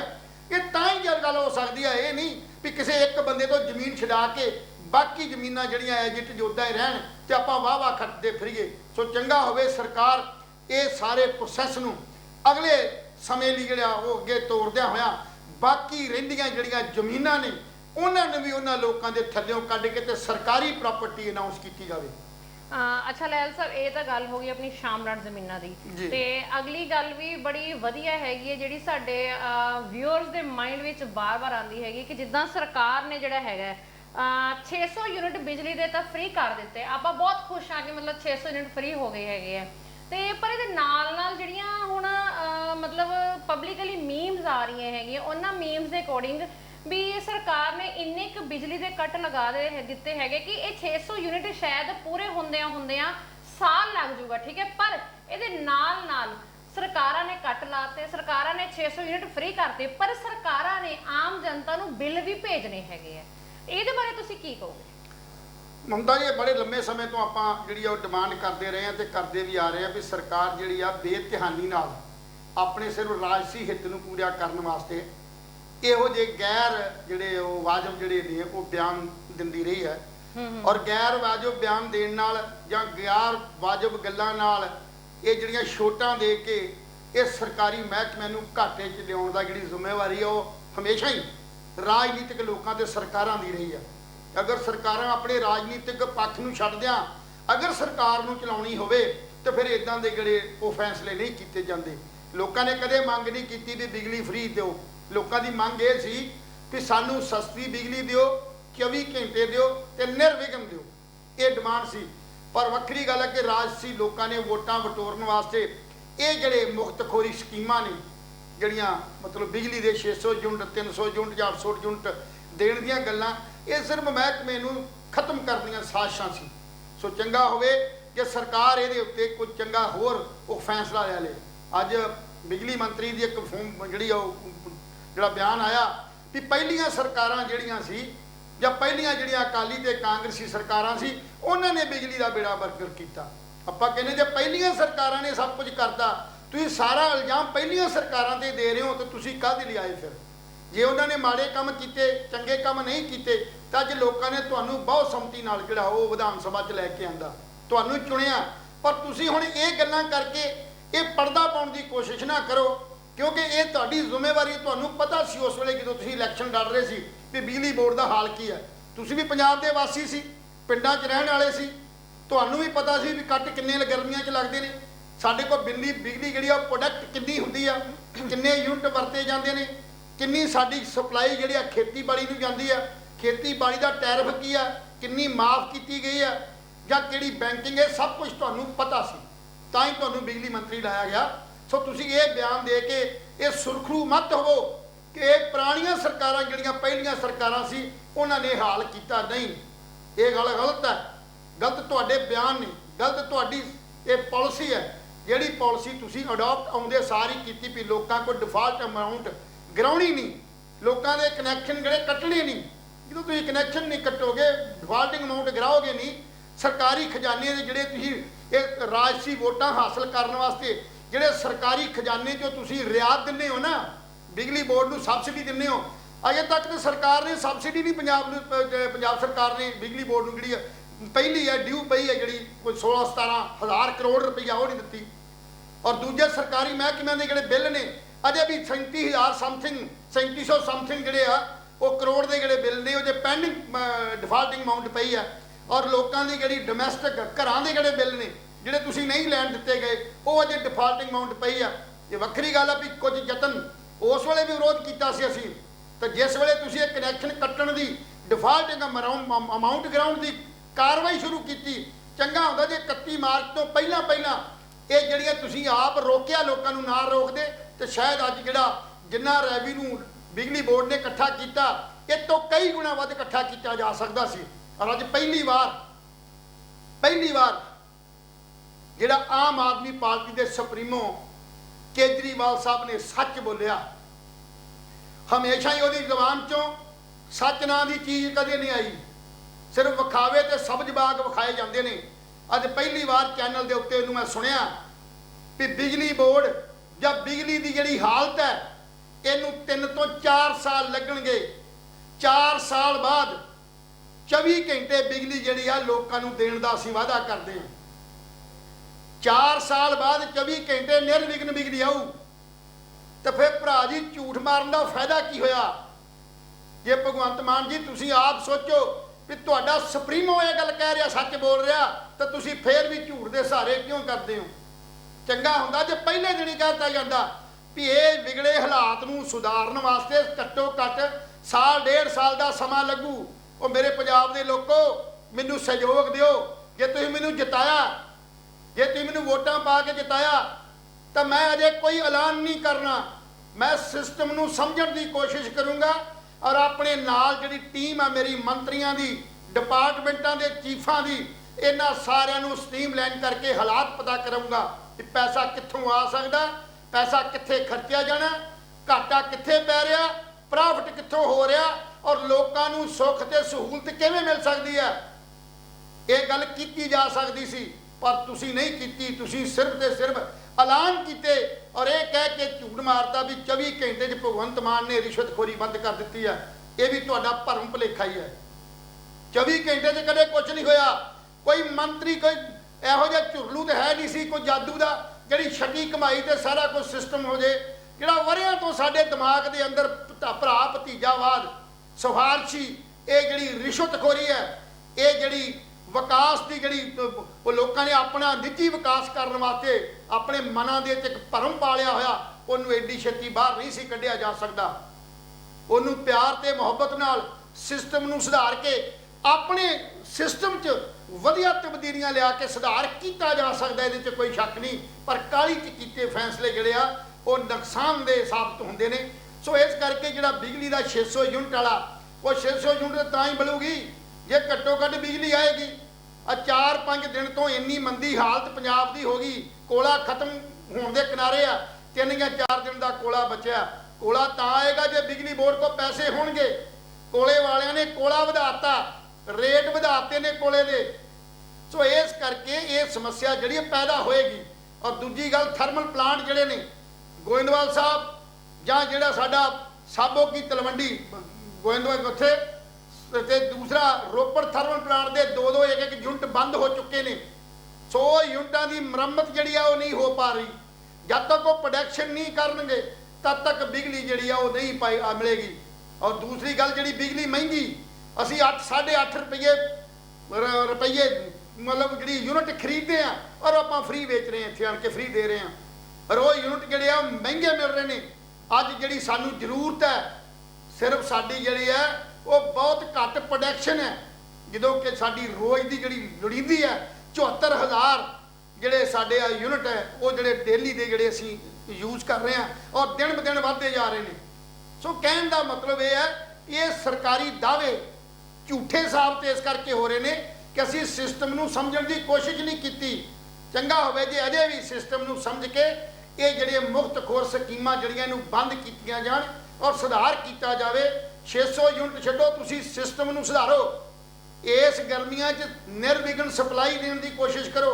ਅੱਗੇ ਝੋਨੇ ਦਾ ਸੀਜ਼ਨ 1 ਜੂਨ ਤੋਂ ਬਾਅਦ ਜਿਹੜੀ ਹੈਗੀ ਆ ਉਹ ਲਵਾਈ ਸ਼ੁਰੂ ਹੋ ਜਾਣੀ ਹੈ। ਸੋ ਕਿਸਾਨਾਂ ਨੂੰ ਬਿਜਲੀ ਦੀ ਲੋੜ ਹੈ। ਪਾਣੀ ਪਹਿਲਾਂ ਹੀ ਨੀਵਾਂ ਹੋ ਚੁੱਕਾ ਹੈ, ਪਾਣੀ ਦੇ ਸੁਧਾਰ ਲਈ ਯਤਨ ਕਰਨੇ ਬਣਦੇ ਨੇ। ਸੋ ਇਹ ਜਿਹੜੀਆਂ ਸਰਕਾਰ ਦੀਆਂ ਇਦਾਂ ਦੀਆਂ ਜਿਹੜੀਆਂ ਮਤਲਬ ਜਿਹੜੀਆਂ ਸਕੀਮਾਂ ਨੇ ਨਾ, ਉਹ ਸਕੀਮਾਂ ਸਿਰਫ ਆਪਣੇ ਰਾਜਨੀਤਿਕ ਪੱਧਰ ਤੇ ਰੱਖ ਕੇ ਸੋਚਦੇ ਨੇ। ਅਸੀਂ ਕਹਿੰਦੇ ਰਾਜਨੀਤਿਕ ਪੱਧਰ ਤੇ ਨਾ ਸੋਚੋ, ਤੁਸੀਂ ਜ਼ਮੀਨੀ ਪੱਧਰ ਤੇ ਸੋਚੋ, ਪੰਜਾਬ ਦੀ ਭਲਾਈ ਲਈ ਸੋਚੋ, ਤੇ ਹੋ ਸਕਦਾ ਲੋਕ ਤੁਹਾਡਾ ਇੰਤਜ਼ਾਰ ਕਰ ਸਕਦੇ ਨੇ। ਪਰ ਜੇ ਤੁਸੀਂ ਬਿਆਨ ਦੇ ਕੇ ਅਗਲੇ ਦਿਨ ਮੁੱਕਰ ਜਾਓ, ਅਗਲੇ ਦਿਨ ਵਾਪਸ ਲੈ ਲਓ, ਤੇ ਉਹ ਠੀਕ ਨਹੀਂ ਲੱਗਦਾ, ਜਿਹਦੇ ਨਾਲ ਪ੍ਰਭਾਵ ਜਿਹੜਾ ਆਮ ਆਦਮੀ ਪਾਰਟੀ ਦਾ ਇਹ ਜਾਏਗਾ ਵੀ ਇਹ ਪਹਿਲੇ ਇਦਾਂ ਦੇ ਸੀ, ਇਹ ਵੀ ਇਦਾਂ ਦੇ ਨੇ। ਅੱਛਾ ਲੈਲ ਸਾਹਿਬ, ਆਪਣਾ ਵੈਸੇ ਤਾਂ ਜਾਣ ਦਾ ਵਕਤ ਹੋ ਗਿਆ, ਪਰ ਤੁਸੀਂ ਚੰਦ ਸ਼ਬਦਾਂ ਵਿੱਚ ਜਿਹੜਾ ਹੈਗਾ ਮੇਰੇ ਲਾਸਟ ਕੁਐਸਚਨ ਦਾ ਉੱਤਰ ਜਿਹੜਾ ਹੈਗਾ ਐਕਸਪਲੇਨ ਕਰ ਦਿਓ। ਜਿੱਦਾਂ ਕਿ ਧਾਰਮਿਕ ਸਿੱਖ ਬੰਦਿਆਂ ਅਤੇ ਸ਼ਿਵ ਸੈਨਾ ਦੇ ਵਿੱਚ ਜਿਹੜਾ ਹੈਗਾ ਅੱਜ ਝੜਪ ਹੋ ਗਈ ਸੀਗੀ, ਤੇ ਇਸ ਝੜਪ ਨੂੰ ਲੈ ਕੇ ਤੁਸੀਂ ਕੀ ਮਤਲਬ ਦਰਸ਼ਕਾਂ ਸਾਹਮਣੇ ਕੀ ਕਲੈਰੀਫਾਈ ਕਰੋਗੇ? ਮਮਤਾ ਜੀ, ਗੱਲ ਤੇ ਆ ਵੀ ਹਮੇਸ਼ਾ ਹੀ ਰਾਜ ਕਰਦੀਆਂ ਜਿਹੜੀਆਂ ਜਮਾਤਾਂ ਨੇ, ਇਹ ਬੰਦਿਆਂ ਦਾ ਧਿਆਨ ਮਤਲਬ ਦੂਸਰੇ ਪਾਸੇ ਲਾਉਣ ਲਈ ਇਦਾਂ ਦੇ ਜਿਹੜੇ ਨੇ ਉਹ ਵਾਦ ਵਿਵਾਦ ਸ਼ੁਰੂ ਕਰਦੀਆਂ ਨੇ, ਧਰਮ ਦੇ ਨਾਂ ਤੇ, ਜਾਤ ਦੇ ਨਾਂ ਤੇ, ਇਲਾਕਾਵਾਦ ਦੇ ਨਾਂ ਦੇ ਉੱਤੇ ਇਹੋ ਜਿਹੇ ਜਿਹੜੇ ਨੇ ਉਹ ਜਿਹੜੇ ਭੜਕਾਊ ਜਿਹੜੇ ਬਿਆਨ ਦੇ ਕੇ ਜਾਂ ਇਹੋ ਜਿਹੀਆਂ ਝੜਪਾਂ ਕਰਾ ਕੇ ਲੋਕਾਂ ਦਾ ਧਿਆਨ ਲਾਂਭੇ ਕੀਤਾ ਜਾਂਦਾ। ਜਦੋਂ ਕਿ ਪਤਾ ਸੀ ਵੀ ਪਤਵੰਤ ਪੰਨੂ ਵੱਲੋਂ ਇਹ ਖਾਲਿਸਤਾਨ ਪੱਖੀ ਜਿਹੜੇ ਨੇ, ਇਹਨਾਂ ਨੇ ਆਪਣੇ ਇਸ ਧਾਰਮਿਕ ਮਤਲਬ ਜਿਹੜੀ ਭਾਵਨਾਵਾਂ ਨੂੰ ਭੜਕਾਉਣ ਲਈ ਇਹ ਜਿਹੜੇ ਜਲੂਸ ਦੀ ਜਾਂ ਨਗਰ ਜਿਹੜਾ ਇਹਨਾਂ ਨੇ ਕੱਢਣ ਵਾਸਤੇ ਇੱਕ ਜਿਹੜਾ ਲੈ ਕੇ ਜਾਣਾ ਸੀ, ਉਹਦੇ ਲਈ ਇੱਕ ਅਨਾਉਂਸ ਕੀਤਾ ਹੋਇਆ ਸੀ। ਸਰਕਾਰਾਂ ਨੂੰ ਚਾਹੀਦਾ ਸੀ ਜਿਸ ਵੇਲੇ ਉਹਨੇ ਬਾਹਰਲੀ ਧਰਤੀ ਤੋਂ, ਪਹਿਲੀ ਗੱਲ ਤੇ ਸਾਡੇ ਆਪਣੇ ਪੰਜਾਬ ਦੇ ਲੋਕ ਇੰਨੇ ਸੂਝਵਾਨ ਸਿਆਣੇ ਨੇ ਵੀ ਬਗਾਨੀ ਧਰਤੀ ਤੋਂ ਇੱਕ ਫਰਮਾਨ ਆਉਂਦਾ, ਔਰ ਉਹ ਫਰਮਾਨ ਜਿਹੜਾ ਲੋਕੀ ਮੰਨਣ ਵਾਸਤੇ ਤਿਆਰ ਹੋ ਜਾਂਦੇ ਨੇ। ਸਾਡੇ ਧਾਰਮਿਕ ਜਥੇਬੰਦੀਆਂ ਵਾਲੇ ਇੰਨੇ ਮਤਲਬ ਸਿਆਣੇ ਸੂਝਵਾਨ ਨੇ, ਪਰ ਪਤਾ ਨਹੀਂ ਕਿਉਂ ਇਹ ਬਾਹਰ ਦੇ ਹੁਕਮਾਂ ਤੇ ਜਿਹੜੀਆਂ ਫੁੱਲ ਚੜਾਉਣ ਦੀ ਕੋਸ਼ਿਸ਼ ਕਰਦੇ ਨੇ, ਜਦੋਂ ਕਿ ਪੰਜਾਬ ਨੂੰ ਨਹੀਂ ਦੇਖਦੇ। ਔਰ ਅੱਜ ਵੀ ਉਸੇ ਦਾ ਹੀ ਹੈ। ਜਿਸ ਵੇਲੇ ਇਹ ਪਤਾ ਸੀ ਵੀ 29 ਤਰੀਕ ਨੂੰ ਜਿਹੜਾ ਇਹਨਾਂ ਨੇ ਇਕੱਠ ਕਰਕੇ ਇੱਕ ਮਾਰਚ ਕੱਢਣਾ, ਔਰ ਉਸ ਮਾਰਚ ਨੂੰ ਚੈਲੰਜ ਕੀਤਾ ਸੀ ਸ਼ਿਵ ਸੈਨਾ ਵਾਲਿਆਂ ਨੇ। ਬਾਕੀ ਵੱਖਰੀ ਗੱਲ ਹੈ ਕਿ ਸ਼ਿਵ ਸੈਨਾ ਦਾ ਪਟਿਆਲੇ ਦਾ ਜਿਹੜਾ ਪ੍ਰਧਾਨ ਹੈ, ਉਹ ਉਹਨਾਂ ਦੀ ਹਾਈ ਕਮੇਟੀ ਨੇ ਉਹਨੂੰ ਜਿਹੜਾ ਮੁਅੱਤਲ ਕਰ ਦਿੱਤਾ ਸੀ, ਬਾਹਰ ਕੱਢ ਦਿੱਤਾ ਗਿਆ ਸੀ। ਪਰ ਕੁਝ ਇਹੋ ਜਿਹੀਆਂ ਜਥੇਬੰਦੀਆਂ ਜਿਹੜੀਆਂ ਭੜਕਾੜ ਜਾ ਕੇ ਔਰ ਦੋਨਾਂ ਦਾ ਜਿਹੜਾ ਆਪਸੀ ਜਿਹੜਾ ਭੜਕਾ ਹੋਇਆ ਉੱਥੇ ਭਿੜੇ ਨੇ, ਉਹ ਬਹੁਤ ਨਿੰਦਣਯੋਗ ਗੱਲ ਹੈ। ਔਰ ਸਰਕਾਰ ਮੂਕ ਦਰਸ਼ਨ ਬਣ ਕੇ ਵੇਖਦੀ ਰਹੀ ਹੈ। ਵੱਖਰੀ ਗੱਲ ਹੈ ਕਿ ਉੱਥੋਂ ਦੀ ਲੋਕਲ ਪੁਲਿਸ ਜਿਹੜੀ ਆ ਉਹਨੇ ਜਦੋਜਹਿਦ ਬਹੁਤ ਕੀਤਾ, ਜਿਹਦੇ ਕਿ ਮੇਰਾ ਖਿਆਲ ਉੱਥੋਂ ਦੇ SHO ਦੇ ਕਿਰਪਾਨ ਜਿਹੜੀ ਵੱਜੀ, ਉਹਦੇ ਨੁਕਸਾਨ ਵੀ, ਉਹਦੇ ਸੱਟ ਵੀ ਲੱਗੀ ਹੈ। ਸੋ ਕਹਿਣ ਦਾ ਭਾਵ ਗੋਲੀਆਂ ਚਲਾਈਆਂ ਗਈਆਂ ਨੇ। ਇਹ ਸਾਰੀ ਸਰਕਾਰ ਨੂੰ ਪਹਿਲਾਂ ਪਤਾ ਸੀ, ਕਿਉਂ ਨਹੀਂ ਉਸ ਜਲੂਸ ਨੂੰ ਉੱਥੇ ਹੀ ਰੋਕਿਆ ਗਿਆ ਜਦੋਂ ਚੱਲਣ ਲੱਗੇ ਸੀ। ਦੂਸਰੇ ਪਾਸੇ ਸ਼ਿਵ ਸੈਨਾ ਵਾਲਿਆਂ ਨੇ ਵੀ ਕਮੀ ਨਹੀਂ ਕੀਤੀ, ਔਰ ਬਹੁਤ ਵੱਡੇ ਪੱਧਰ ਤੇ ਪਤਾ ਸੀ ਵੀ ਪਹਿਲਾਂ ਹੀ ਜਿਹੜਾ ਕਾਲੀ ਮਾਤਾ ਮੰਦਿਰ ਦੇ ਵੱਲੋਂ ਉਹ ਘਟਾਉਣ ਦੀ ਗੱਲ ਨੂੰ ਦੌਣ ਵਾਸਤੇ ਚਿੱਠੀ ਜਿਹੜੀ ਆ ਇਸ਼ੂ ਹੋ ਚੁੱਕੀ ਸੀ। ਭਗਵੰਤ ਮਾਨ ਨੂੰ ਵੀ ਧਮਕੀ ਭਰਾ ਪੱਤਰ ਮਿਲਿਆ ਸੀ, ਔਰ ਰੇਲਵੇ ਸਟੇਸ਼ਨ ਜਿਹੜਾ ਕਿ ਮਤਲਬ ਉਹਦੇ ਤੇ ਵੀ ਉਹਨੂੰ ਉਡਾਉਣ ਦੀਆਂ ਜਿਹੜੀਆਂ ਧਮਕੀਆਂ ਆਈਆਂ ਸੀ। ਤੇ ਸਾਡੀਆਂ ਜਿਹੜੀਆਂ ਏਜੰਸੀਜ਼ ਨੇ, ਗੁਪਤਚਰ ਵਿਭਾਗ ਹੈ ਜਾਂ ਸਾਡੀਆਂ ਇੰਟੈਲੀਜੈਂਸ ਏਜੰਸੀਆਂ, ਉਹ ਵਿਹਲੀਆਂ ਕੀ ਬੈਠੀਆਂ ਰਹੀਆਂ ਜਦੋਂ ਕਿ ਸਾਰਾ ਕੁਝ ਹੋਣ ਦਾ ਪਤਾ ਸੀ, ਤੇ ਕਿਉਂ ਨਹੀਂ ਕੰਟਰੋਲ ਕੀਤਾ ਗਿਆ? ਸਰਕਾਰਾਂ ਦੀ ਜ਼ਿੰਮੇਵਾਰੀ ਬਣਦੀ ਹੈ ਲੋਕਾਂ ਨੂੰ ਸੁੱਚਾ ਤੇ ਸੁਚਾਰੂ ਸਿਸਟਮ ਦੇਣ ਦੀ, ਸੁਰੱਖਿਆ ਦੇਣ ਦੀ। ਸੋ ਇਸ ਕਰਕੇ ਭਗਵੰਤ ਮਾਨ ਨੂੰ ਔਰ ਆਮ ਆਦਮੀ ਪਾਰਟੀ ਨੂੰ ਇਹ ਜ਼ਰੂਰ ਸੋਚਣਾ ਚਾਹੀਦਾ ਸੀ ਵੀ ਇਹੋ ਜਿਹੇ ਜਲੂਸਾਂ ਤੇ, ਇਹੋ ਜਿਹੇ ਜਿਹੜੇ ਸਮਾਗਮਾਂ ਤੇ, ਇਹੋ ਜਿਹੇ ਮਤਲਬ ਪ੍ਰੋਗਰਾਮਾਂ ਤੇ ਪਾਬੰਦੀ ਲਾਈ ਜਾਂਦੀ, ਇਹਦੇ ਤੇ ਧਿਆਨ ਰੱਖਿਆ ਜਾਂਦਾ। ਅੱਜ ਇਸੇ ਦਾ ਨਤੀਜਾ ਹੈ ਕਿ ਸਾਰਾ ਪਟਿਆਲਾ ਜਿਹੜਾ ਉਹ ਇਸ ਗੱਲ ਲਈ ਦੁੱਖ ਮਤਲਬ ਹੰਢਾਰਿਆ, ਤੇ ਜਿਹਦੇ 'ਚ ਜੇ ਕੋਈ ਬੰਦੇ ਮਰਦੇ ਨੇ ਜਾਂ ਗੋਲੀ ਚੱਲੀ ਹੈ, ਇੱਕ ਨਿਹੰਗ ਦੇ ਗੋਲੀ ਵੀ ਵੱਜੀ ਹੈ। ਔਰ ਨਿਹੰਗ ਜਥੇਬੰਦੀਆਂ ਨੂੰ ਸੋਚ ਸਮਝ ਕਰਨਾ ਚਾਹੀਦਾ ਵੀ ਸਾਹਿਬ ਸ਼੍ਰੀ ਗੁਰੂ ਗੋਬਿੰਦ ਸਿੰਘ ਨੇ ਇਹੋ ਜਿਹਾ ਸਿੱਖ ਨਹੀਂ ਸੀ ਸਾਜਿਆ, ਇਦਾਂ ਦਾ ਕੋਈ ਪੰਥ ਨਹੀਂ ਸੀ ਸਾਜਿਆ। ਉਹਨਾਂ ਤੇ ਮਜ਼ਲੂਮ ਦੀ ਰੱਖਿਆ ਵਾਸਤੇ ਜਿਹੜਾ ਸਿੱਖ ਪੰਥ ਦੀ ਜਿਹੜੀ ਸਥਾਪਨਾ ਕੀਤੀ ਸੀ, ਉਹ ਸਾਨੂੰ ਧਰਮ ਜਿਹੜਾ ਲੜਾਉਣਾ ਨਹੀਂ, ਮਿਲਾਪ ਕਰਨਾ ਸਿਖਾਉਂਦਾ, ਤੋੜਨਾ ਨਹੀਂ ਜੋੜਨਾ ਸਿਖਾਉਂਦਾ। ਸੋ ਸਾਨੂੰ ਸਮਝਦਾਰੀ ਕਰਨੀ ਚਾਹੀਦੀ ਹੈ। ਔਰ ਸਾਡੇ ਉਹਨਾਂ ਲੋਕਾਂ ਨੂੰ ਜਿਹੜੇ ਇਹਨਾਂ ਇਹੋ ਜਿਹੇ ਧਾਰਮਿਕ ਇਸ਼ੂ ਦੇ ਉੱਤੇ ਆਪਣਾ ਜਿਹੜਾ ਉਹ ਲੜਾਈ ਝਗੜਾ ਕਰਦੇ ਨੇ, ਉਹਨਾਂ ਨੂੰ ਆਪਣੀਆਂ ਮੰਗਾਂ ਔਰ ਆਪਣੇ ਜਿਹੜੇ ਲੋੜੀਂਦੇ ਜਿਹੜੇ ਢਾਂਚੇ ਦੇ ਖਿਲਾਫ ਔਰ ਜਿਹੜੀ ਆਪਣੇ ਮਤਲਬ ਪੰਜਾਬ ਪੱਖੀ ਜਿਹੜੀਆਂ ਗੱਲਾਂ ਕਰਨੀਆਂ ਚਾਹੀਦੀਆਂ, ਨਾ ਕਿ ਇਹੋ ਜਿਹੇ ਭੜਕਾਊ ਬਿਆਨ ਦੇ ਕੇ ਭੜਕਾੜ ਕਰਕੇ ਇੱਕ ਦੂਜੇ ਦੇ ਸਾਹਮਣੇ ਤਲਵਾਰਾਂ ਤੇ ਗੋਲੀਆਂ ਨਾਲ ਲੜਨਾ, ਇਹ ਸਾਡਾ ਵਿਰਸਾ ਨਹੀਂ ਹੈ। ਕਿਉਂਕਿ ਇਹ ਨਿੰਦਣਯੋਗ ਗੱਲ ਹੈ। ਆਪਾਂ ਗੱਲ ਕਰੀਏ ਹਿੰਦੂ ਸਿੱਖ ਧਰਮ ਜਿਹੜਾ ਹੈਗਾ ਪੰਜਾਬ 'ਚ ਜਾਂ ਇੰਡੀਆ 'ਚ ਜਿੰਨੇ ਵੀ ਧਰਮ ਹੈ, ਅਸੀਂ ਸਾਰੇ ਧਰਮਾਂ ਨੂੰ ਜਿਹੜਾ ਹੈਗਾ ਆਪਸ ਵਿੱਚ ਭਾਈ ਜਾਂ ਮਤਲਬ ਇੱਕ ਭਾਈਚਾਰੇ ਨਾਲ ਜਿਹੜਾ ਹੈਗਾ ਆਪਾਂ ਇਹਨਾਂ ਧਰਮਾਂ ਨੂੰ ਨਜਿੱਠਣ ਦੀ ਕੋਸ਼ਿਸ਼ ਕਰਦੇ। ਪਰ ਜਦੋਂ ਤੁਸੀਂ ਗੱਲ ਕਰ ਰਹੇ ਹੈਗੇ ਕਿ ਕੁਝ ਐਦਾਂ ਦੇ ਜਿਹੜੇ ਆਗੂ ਜਾਂ ਐਦਾਂ ਦੇ ਕੁਝ ਤੱਤ ਹੁੰਦੇ ਆ ਜਿਹੜੇ ਕਿ ਇਹ ਸ਼ਾਂਤੀ ਪਸੰਦ ਨਹੀਂ ਹੁੰਦੇ, ਜਿਹੜੇ ਇਹ ਨਹੀਂ ਚਾਹੁੰਦੇ ਕਿ ਹਿੰਦੂ, ਸਿੱਖ, ਮੁਸਲਿਮ ਜਾਂ ਈਸਾਈ ਕੋਈ ਵੀ ਜਿਹੜੇ ਧਰਮ ਦੇ ਲੋਕੀ ਹੈਗੇ ਇਹ ਆਪਸ ਵਿੱਚ ਮਿਲ ਜੁਲ ਕੇ ਰਹਿਣ। ਔਰ ਸਮੇਂ-ਸਮੇਂ ਅਨੁਸਾਰ ਆਪਣੇ ਕੋਲ ਲਹਿਲ ਸਾਹਿਬ ਖਬਰਾਂ ਆਉਂਦੀਆਂ ਕਿ ਕਦੀ ਈਸਾਈਆਂ ਨਾਲ ਮਤਲਬ ਕਿਸੇ ਹੋਰ ਧਰਮ ਦੇ, ਮਤਲਬ ਹਰ ਧਰਮ ਨੂੰ ਜਿਹੜਾ ਹੈਗਾ ਇਹ ਜਿਹੜੇ ਸ਼ਰਾਰਤੀ ਤੱਤਵ ਹੈਗੇ ਇਹ ਲੜਾਈ ਕਰਵਾਉਣ ਦੀ ਕੋਸ਼ਿਸ਼ ਕਰਦੇ ਨੇ। ਕਿਉਂਕਿ ਮਮਤਾ ਜੀ ਗੱਲ ਅਸਲ 'ਚ ਇਹੀ ਹੈ ਵੀ ਇਹਦੇ ਪਿੱਛੇ ਇੱਕ ਬਹੁਤ ਵੱਡੀ ਸੋਚ ਹੁੰਦੀ ਹੈ, ਫੂਟ ਡਾਲੋ ਰਾਜਾ, ਔਰ ਉਹ ਸੋਚ ਦੇ ਤਹਿਤ ਹੀ ਜਿਹੜੇ ਉੱਥੋਂ ਦੇ ਜਿਹੜੇ ਲੋਕ ਨੇ ਆਪਣੇ ਇਹਨਾਂ ਲੋਕਾਂ ਨੂੰ ਭੜਕਾਉਣ ਦੀ ਕੋਸ਼ਿਸ਼ ਕਰਦੇ ਨੇ। ਸਾਡੇ ਲੋਕ ਅਜੇ ਸਮਝਦਾਰ ਘੱਟ ਨੇ, ਰਾਜਨੀਤੀ ਨੂੰ ਘੱਟ ਸਮਝਦੇ ਨੇ। ਜਦੋਂ ਤੱਕ ਰਾਜਨੀਤੀ ਨੂੰ ਨਹੀਂ ਸਮਝਦੇ ਉਦੋਂ ਤੱਕ ਸਾਹੀ ਇਸੇ ਤਰ੍ਹਾਂ ਧਾਰਮਿਕ ਤੌਰ ਤੇ, ਜਾਤ ਦੇ ਤੌਰ ਤੇ, ਇਲਾਕਾਵਾਦ ਦੇ ਤੌਰ ਤੇ ਲੜਦੇ ਝਗੜਦੇ ਰਹਾਂਗੇ। ਸੋ ਚੰਗਾ ਹੋਵੇ ਉਹਨਾਂ ਜਿਹੜੇ ਪਿੱਛੇ ਬੈਠੀਆਂ ਤਾਕਤਾਂ ਨੇ ਉਹਨਾਂ ਤਾਕਤਾਂ ਦੇ ਚਿਹਰਿਆਂ ਨੂੰ ਨੰਗਿਆ ਕਰਨਾ ਚਾਹੀਦਾ। ਔਰ ਸਰਕਾਰਾਂ ਨੂੰ ਚਾਹੀਦਾ ਕਿ ਜਿਸ ਵੇਲੇ ਵੀ ਇਦਾਂ ਦੀ ਕੋਈ ਘਟਨਾ ਘਟਦੀ ਆ ਉੱਤੇ ਕੰਟਰੋਲ ਕਰਨ ਵਾਸਤੇ ਐਡਾ ਲਾਮ ਲਕਸ਼ ਸਾਡਾ ਤੁਸੀਂ ਬਿਠਾਇਆ, ਪੁਲਿਸ ਦਾ ਬਿਠਾਇਆ, ਨੀਮ ਫੌਜੀ ਬਿਠਾਏ ਨੇ, ਔਰ ਉਹਨਾਂ ਦਾ ਕੀ ਫਰਜ਼ ਆ? ਉਹਨਾਂ ਦਾ ਫਰਜ਼ ਨਹੀਂ ਹੈ ਇਹਨਾਂ ਨੂੰ ਕੰਟਰੋਲ ਕਰਨਾ। ਸੋ ਇਹ ਪਹਿਲਾਂ ਹੀ ਆਲਰੇਡੀ ਸਾਡੀਆਂ ਖੁਫੀਆ ਏਜੰਸੀਆਂ ਨੇ ਜਾਂ ਜਿਹੜੀਆਂ ਸਾਡੀਆਂ ਇੰਟੈਲੀਜੈਂਸ ਏਜੰਸੀਆਂ ਨੇ ਉਹਨਾਂ ਨੇ ਸਰਕਾਰ ਨੂੰ ਸੂਚਿਤ ਕਿਉਂ ਨਹੀਂ ਕੀਤਾ ਕਿ ਅੱਜ ਇੱਥੇ ਏਡੇ ਵੱਡਾ ਜਿਹੜਾ ਪ੍ਰਦਰਸ਼ਨ ਹੋ ਰਿਹਾ ਤੇ ਇਸ ਪ੍ਰਦਰਸ਼ਨ ਨੂੰ ਕਿਵੇਂ ਯੋਜਨਾਬੰਦ ਢੰਗ ਨਾਲ ਰੋਕਿਆ ਜਾਵੇ। ਸੋ ਉਹਨਾਂ ਦੀਆਂ ਗ੍ਰਿਫਤਾਰੀਆਂ ਕੀਤੀਆਂ ਜਾ ਸਕਦੀਆਂ, ਕਈ ਵੇ ਨੇ, ਪਰ ਸਰਕਾਰਾਂ ਜਿਹੜੀਆਂ ਨੇ ਉਹ ਇਹ ਵੇਖਦੀਆਂ ਰਹਿੰਦੇ ਵੀ ਕਦੋਂ ਭੜਕਾੜ ਜਾਣ, ਕਦੋਂ ਲੜਨ। ਹੁਣ ਇਹੋ ਜਿਹਾ ਵੱਡਾ ਮੁੱਦਾ ਕਰਕੇ ਬਾਕੀ ਮੁੱਦੇ ਸਾਰੇ ਜਿਹੜੇ ਬਿਜਲੀ ਵਾਲੇ ਮੁੱਦੇ ਨੇ, ਹਸਪਤਾਲਾਂ ਦੇ ਮੁੱਦੇ ਨੇ, ਪੰਜਾਬ ਦੇ ਵਿਕਾਸ ਦੀ ਗੱਲ ਕਰਦੇ ਆ, ਪੰਜਾਬੀ ਬੋਲੀ ਗੱਲ ਕਰਦੇ ਆ, ਇਹ ਸਾਰੇ ਭੁੱਲ ਜਾਣਗੇ। ਹੁਣ ਲੋਕਾਂ ਦਾ ਧਿਆਨ ਜਿਹੜਾ ਉਹ ਪਟਿਆਲੇ ਸ਼ਿਵ ਸੈਨਾ ਤੇ ਇੱਧਰ ਨਿਹੰਗ ਜਥੇਬੰਦੀਆਂ ਵੱਲ ਹੋ ਜਾਊਗਾ। ਇਹੀ ਉਹ ਚਾਹੁੰਦੇ ਨੇ ਵੀ ਲੋਕਾਂ ਦਾ ਧਿਆਨ ਸਾਡੀਆਂ ਇਹਨਾਂ ਸਮੱਸਿਆ ਤੋਂ ਲਾਂਭੇ ਕਰਕੇ ਇਹੋ ਜਿਹੇ ਧਾਰਮਿਕ ਇਸ਼ੂਆਂ ਦੇ ਉੱਤੇ ਜਿਹੜਾ ਭੜਕਾ ਦਿੱਤਾ ਜਾਵੇ ਤਾਂ ਕਿ ਲੋਕ ਜਿਹੜਾ ਸਵਾਲ ਜਵਾਬ ਸਰਕਾਰਾਂ ਨੂੰ ਨਾ ਕਰਦੇ ਹੋਣ। ਸੋ ਇਹ ਲਾਭ ਜਿਹੜਾ ਸਰਕਾਰਾਂ ਨੂੰ ਹੁੰਦਾ। ਸੋ ਇਸ ਕਰਕੇ ਸਰਕਾਰਾਂ ਨੂੰ ਚਾਹੀਦਾ ਵੀ ਇਦਾਂ ਦੀ ਭੜਕਾਟ ਨੂੰ ਰੋਕਣ ਵਾਸਤੇ ਪਹਿਲਾਂ ਜਿਹੜੀਆਂ ਏਜੰਸੀਆਂ ਵੱਲੋਂ ਕੀਤਾ ਗਿਆ ਸੂਚਿਤ ਉੱਤੇ ਗੌਰ ਕਰਕੇ ਇਹਨੂੰ ਕੰਟਰੋਲ ਕੀਤਾ ਜਾਵੇ, ਇਹਨੂੰ ਭੜਕਣ ਤੋਂ ਬਚਾਇਆ ਜਾਵੇ। ਇਹਦੇ ਨਾਲ ਦੋ ਫਿਰਕੇ ਜਿੱਥੇ ਅੱਜ ਪਟਿਆਲੇ ਦੇ ਭਿਰੇ ਪੜੇ ਨੇ, ਜੇ ਇਹਦੀ ਰੋਸ਼ਨੀ 'ਚ ਪੰਜਾਬ ਦੇ ਅੰਦਰ ਇਦਾਂ ਦਾ ਕੋਈ ਹੋ ਗਿਆ ਤੇ ਪਹਿਲਾਂ ਹੀ ਅਸੀਂ 84 ਵਰਗੇ ਜਿਹੜੇ ਸੰਤਾਪ ਆ ਪਹਿਲਾਂ ਹੀ ਹੰਢਾ ਚੁੱਕੇ ਆ। ਇਹ ਦੋ ਜਿਹੜੀਆਂ ਸਾਡੀਆਂ ਮਜ਼ਹਬਾਂ ਨੇ, ਮਤਲਬ ਸਿੱਖ ਤੇ ਹਿੰਦੂ, ਇਹ ਭਰਾ ਨੇ, ਇਹ ਟੁੱਟਣਗੇ। ਸੋ ਇਹਨਾਂ ਨੂੰ ਜੋੜਨ ਵਾਸਤੇ ਸਾਡੀਆਂ ਸਰਕਾਰਾਂ ਦਾ ਤੇ ਸਾਡੀਆਂ ਇਨਸਾਫ ਪਸੰਦ ਜਥੇਬੰਦੀਆਂ ਜਾਂ ਹੋਰਨਾਂ ਵਰਗਾਂ ਦਾ ਬਹੁਤ ਵੱਡਾ ਜਿਹੜਾ ਉਹ ਸਮਰਥਨ ਦੀ ਲੋੜ ਹੈ। ਔਰ ਇਸ ਗੱਲ ਲਈ ਭੜਕਾਟ ਪੈਦਾ ਨਾ ਕਰਕੇ ਸ਼ਾਂਤੀ ਬਣਾਈ ਰੱਖਣ ਦਾ ਇੱਕ ਸੰਦੇਸ਼ ਜਿਹੜਾ ਉਹ ਦੇ ਦੇਣਾ ਚਾਹੀਦਾ ਹੈ। ਲਹਿਲ ਸਾਹਿਬ, ਇਹਦੇ ਨਾਲ ਹੀ ਆਪਣਾ ਜਾਣ ਦਾ ਵਕਤ ਹੋ ਚੁੱਕਾ ਹੈਗਾ ਔਰ ਉਮੀਦ ਹੈ ਕਿ ਦਰਸ਼ਕਾਂ ਨੂੰ ਅੱਜ ਦੀ ਵਿਚਾਰ ਚਰਚਾ ਜਿਹੜੀ ਹੈਗੀ ਹੈ ਬਹੁਤ ਪਸੰਦ ਆਈ ਹੋਗੀ। ਤੇ ਇਹਦੇ ਨਾਲ ਹੀ ਮੈਂ ਆਪਣੇ ਦਰਸ਼ਕਾਂ ਤੋਂ ਤੇ ਲਹਿਲ ਸਾਹਿਬ ਤੋਂ ਇਜਾਜ਼ਤ ਲੈਂਦੀ ਹਾਂ। ਰੱਬ ਰਾਖਾ।